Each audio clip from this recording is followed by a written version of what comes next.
নমস্কার, good morning, সুপ্রভাত। News 18 Bangla ডিজিটালে আপনাদের স্বাগত। আপনাদের সঙ্গে রয়েছে আমি জনেরা। প্রত্যেকদিনের মতো আজও সময় হয়ে গেছে আপনাদের চটজলদি ওয়েদার আপডেট দেওয়ার। আপনাদের প্রথমেই জানি রাখি শনিবার এবং রবিবার উইকেন্ডে তাপপ্রবাহের সতর্কবার্তা। দক্ষিণবঙ্গের 4 জেলায় তাপপ্রবাহ, উত্তরবঙ্গের পাহাড়ি এলাকাতেও গরম এবং অস্বস্তি। তাপমাত্রা আরও বাড়বে আগামী 4 দিনে। রবিবার থেকে আবহাওয়ার পরিবর্তন, সোম ও মঙ্গলবার বৃষ্টির সম্ভাবনা থাকছে রাজ্যে। আজ বিক্ষিপ্ত বৃষ্টি উত্তরবঙ্গ এবং পশ্চিমের 2-1 জেলায়। মৎস্যজীবীদের জন্য কোন রকম সতর্কবার্তা নেই।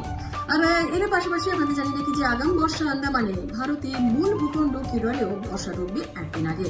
আর এমনই পূর্বাভাস ভারতের মৌসুম ভবনের আবহাওয়ার বিভিন্ন মডেল অনুযায়ী বিশ্লেষণ করে আলিপুর আবহাওয়া দপ্তর জানাচ্ছে 19শে মে রবিবার দক্ষিণ আন্দামান সাগর নিকোবর দ্বীপপুঞ্জে দক্ষিণ পশ্চিম মৌসুমী বায়ু অর্থাৎ বর্ষায় ঢুকে পড়বে নির্ধারিত সময় ঠিক 3 দিন আগে। আর একইভাবে ভারতের মূল ভূখণ্ড কেরলে নির্ধারিত সময় 1 জুনের একদিন আগে 31শে মে ঢুকে পড়তে পারে মৌসুমী বায়ু।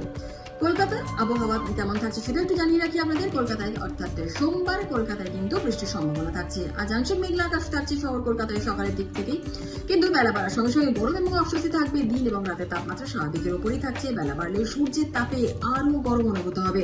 আর বাতাসে জলীয় বাষ্প থাকায় আর্দ্রতাজনিত একটা অস্বস্তিও থাকছে চরমে। আজ বৃষ্টির সম্ভাবনা সামান্য নেই বললেই চলে।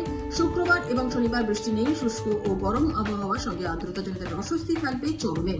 রবিবার ফের আবহাওয়ার পরিবর্তন হবে। আর আজ সকালে কলকাতায় সর্বনিম্ন তাপমাত্রা রয়েছে 29.2 ডিগ্রি সেলসিয়াস।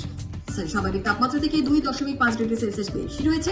গতকাল বিকেলে সর্বোচ্চ তাপমাত্রা ছিল 36.2 ডিগ্রি সেলসিয়াস, যা স্বাভাবিক তাপমাত্রা থেকে 0.4 ডিগ্রি সেলসিয়াস বেশি। বাতাসে আপেক্ষিক আর্দ্রতার পরিমাণ রয়েছে 47 থেকে 85%। আগামী 24 ঘন্টায় কলকাতা শহরে তাপমাত্রা থাকবে 29 থেকে 37 ডিগ্রি সেলসিয়াসের আশপাশে।